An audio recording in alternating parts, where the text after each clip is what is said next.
देखिए, आपने 3 प्रश्न किए हैं। तीनों प्रश्न जो हैं वो एक दूसरे से रिलेटेड हैं।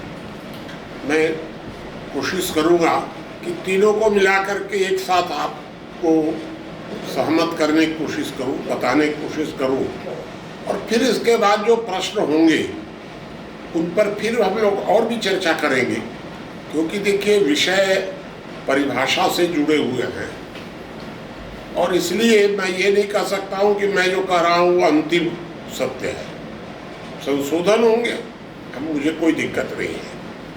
पहली बात तो ये है कि मैं समाज को संप्रभु इकाई नहीं मान रहा हूँ। समाज जो है वह व्यक्ति के ऊपर संप्रभु नहीं है। व्यक्ति का स्वतंत्र अस्तित्व है, नागरिक पर संप्रभु है। तो हमको ये विचार करना पड़ेगा कि अंडा और मुर्गी, इन दोनों का अपना अपना अस्तित्व है। समाज जो है, ये समाज व्यक्ति के मौलिक अधिकारों को छीन नहीं सकता है, क्योंकि मौलिक अधिकार उसको प्रकृति प्रदत्त है, समाज ने दिए नहीं हैं। ये प्रश्न जरूर है कि अगर समाज छीन ले तो आप कहाँ जाएंगे। ये प्रश्न भी बहुत जायज प्रश्न है कि समाज छीन सकता है और हमारे पास कोई विकल्प नहीं है। लेकिन इतना विकल्प जरूर है कि 1000 साल के बाद यह बात सामने आ सकती है कि उस समय समाज ने गलत किया था, क्योंकि हमारी जो मौलिक अधिकार हैं वे प्रकृति प्रदत्त हैं। समाज उनके सुरक्षा की गारंटी देता है राज्य के माध्यम से।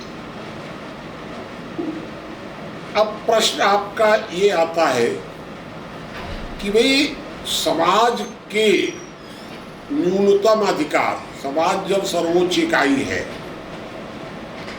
तो समाज के न्यूनतम अधिकार क्या होंगे। तो समाज सर्वोच्च इकाई है, ये मैं मान रहा हूं, राज्य की तुलना में, व्यक्ति की तुलना में नहीं। तो हमें यह बात विचार करनी पड़ेगी कि व्यक्ति के 3 प्रकार के अधिकार हैं: मौलिक अधिकार, संवैधानिक अधिकार, सामाजिक अधिकार। तीनों अलग अलग हैं, तीनों पर कोई सुपरसीड नहीं कर सकता है कोई भी। तो जब तीनों ये अधिकार अलग अलग हैं तो इसका मतलब कि समाज के व्यक्ति के प्रति जो अधिकार दिए हैं समाज ने, उनको राज्य नहीं छीन सकता है। समाज ने राज्य को जितना संविधान के अंतर्गत जितना दिया है करने के लिए उतना ही कर सकता है राज्य, इससे ज़्यादा नहीं। तो संविधान में यह लिखा जाएगा कि समाज की जो शक्तियां हैं, समाज के जो अधिकार हैं, उनमें से इतने अधिकारों को यूटिलाइज कर सकता है राज्य, इतने मामलों में हस्तक्षेप नहीं कर सकता है। दूसरी बात कि समाज ने लिखा है कि राज्य इससे ऊपर जाकर समाज के मामले में हस्तक्षेप नहीं कर सकता है। तो राज्य समाज के मामलों में अपनी सीमाएं भी पार नहीं कर सकता, ऊपर और नीचे भी सीमाएं नहीं पार कर सकता है। राज्य 2 रेखाओं के बीच में रहेगा, जो दोनों रेखाएं समाज ने तय कर दी हैं कि आप राज्य इन दोनों रेखाओं के बीच में ही सीमित रहेगा, इसलिए वहाँ समाज शब्द लिखा गया कि समाज के न्यूनतम अधिकार। व्यक्ति शब्द वहाँ नहीं हो सकता है। अब ये तो हमने लिखा है संविधान की परिभाषा में। मैंने लिखा है संविधान की परिभाषा में कि राज्य के अधिकतम और समाज के न्यूनतम अधिकारों की सीमा रेखा निश्चित करने वाले दस्तावेज को संविधान कहते हैं। ये हुआ संविधान। लेकिन इससे अलग हटकर ठीक विपरीत परिभाषा है कानून की। कानून इससे ठीक अलग है एकदम। तो कानून की परिभाषा ये बनाई गई है कि राज्य के न्यूनतम और व्यक्ति के अधिकतम अधिकारों की नहीं, हाँ, राज्य के न्यूनतम और व्यक्ति के अधिकतम अधिकारों की सीमाएं निश्चित करने वाला दस्तावेज कानून होता है। इसका मतलब ये हुआ कि कानून जो है वो राज्य और व्यक्ति के बीच में बना है। कानून समाज और राज्य के बीच में नहीं है। समाज और राज्य के बीच में जो कॉन्ट्रैक्ट है वो तो है संविधान, और कानून है समाज, राज्य और व्यक्ति के बीच में। अब राज्य भी व्यक्ति के मौलिक अधिकारों में किसी प्रकार का हस्तक्षेप नहीं कर सकता है। हम लोगों ने संविधान की जो परिभाषा दी है उस परिभाषा के अनुसार समाज जो शब्द है उस समाज को माना है सर्व व्यक्ति समूह। ये समाज की परिभाषा। तो एक बात इसमें और ध्यान रखने की जरूरत है कि हम संविधान केवल, राज्य का मतलब हम संविधान केवल देश के लिए नहीं बना रहे हैं, क्योंकि समाज की, राष्ट्र जो है वो समाज की केवल एक इकाई है। परिवार भी एक उसी तरह संप्रभु इकाई है जिस तरह राज्य है, कि वो मौलिक अधिकारों का हनन तो नहीं कर सकता परिवार, बाकी सारे अधिकार परिवार के पास है।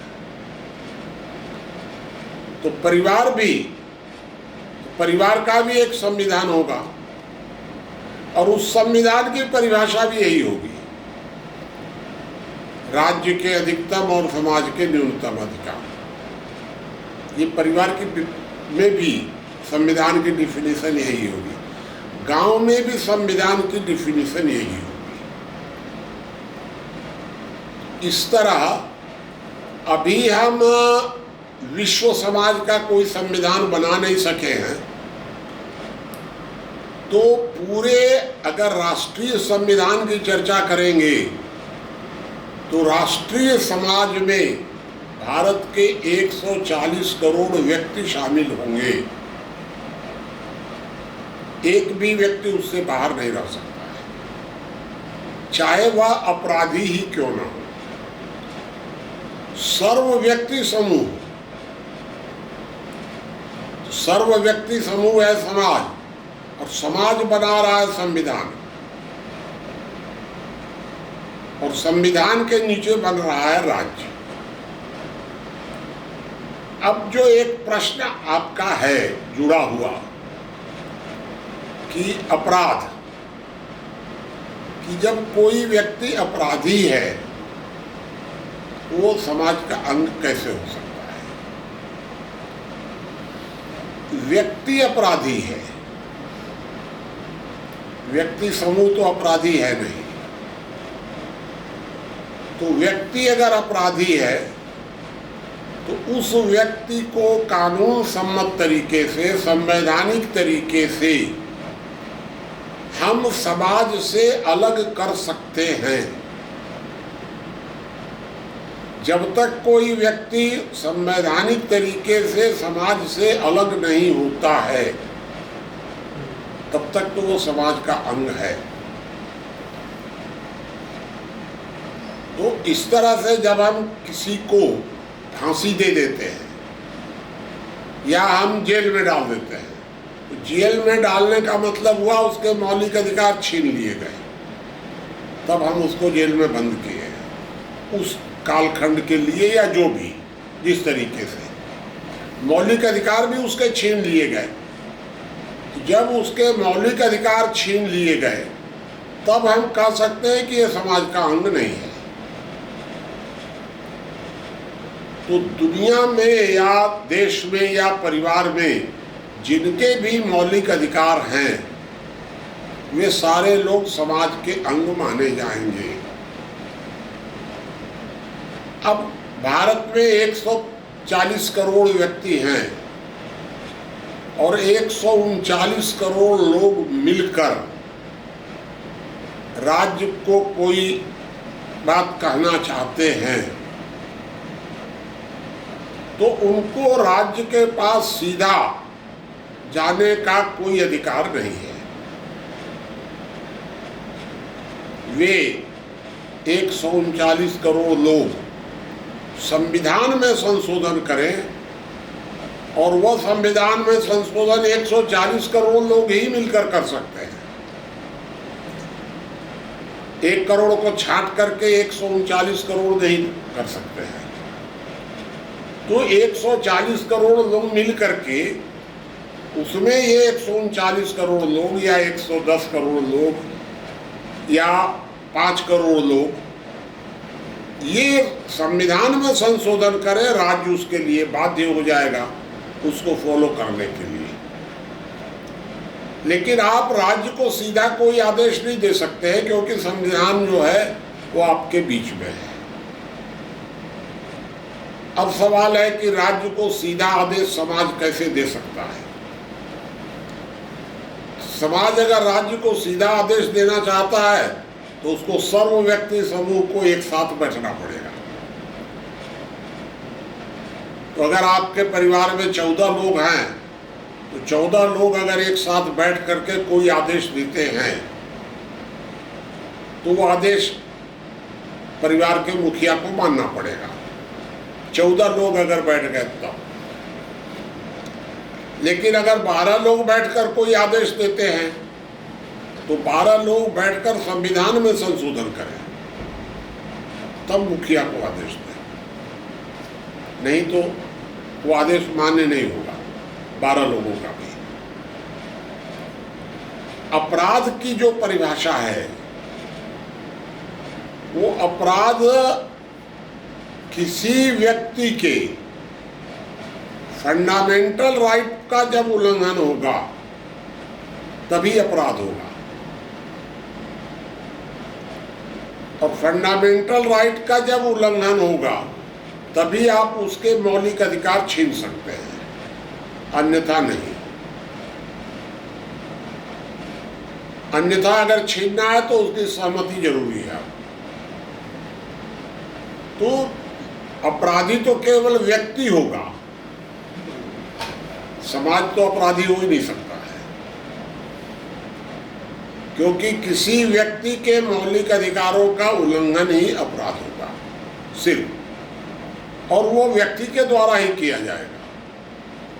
अगर मान लीजिए कि 5 लोगों ने मिलकर किसी की हत्या की, तो 5 अलग अलग व्यक्ति अपराधी माने जाएंगे, 5 का ग्रुप नहीं। तो समाज जो है, वो समाज एक तो मेरे हिसाब से संप्रभु इकाई नहीं है, क्योंकि समाज को अधिकार नहीं है कि व्यक्ति के मौलिक अधिकार छीन सके। और दूसरी बात यह है कि समाज के कुछ अपने अधिकार भी हैं जो उसने राज्य को नहीं दिए हैं। जो अधिकार राज्य को नहीं दिए हैं, उन अधिकारों में राज्य कोई कानून नहीं बना सकता है समाज के मामले में। ये दूसरी बात हो गई।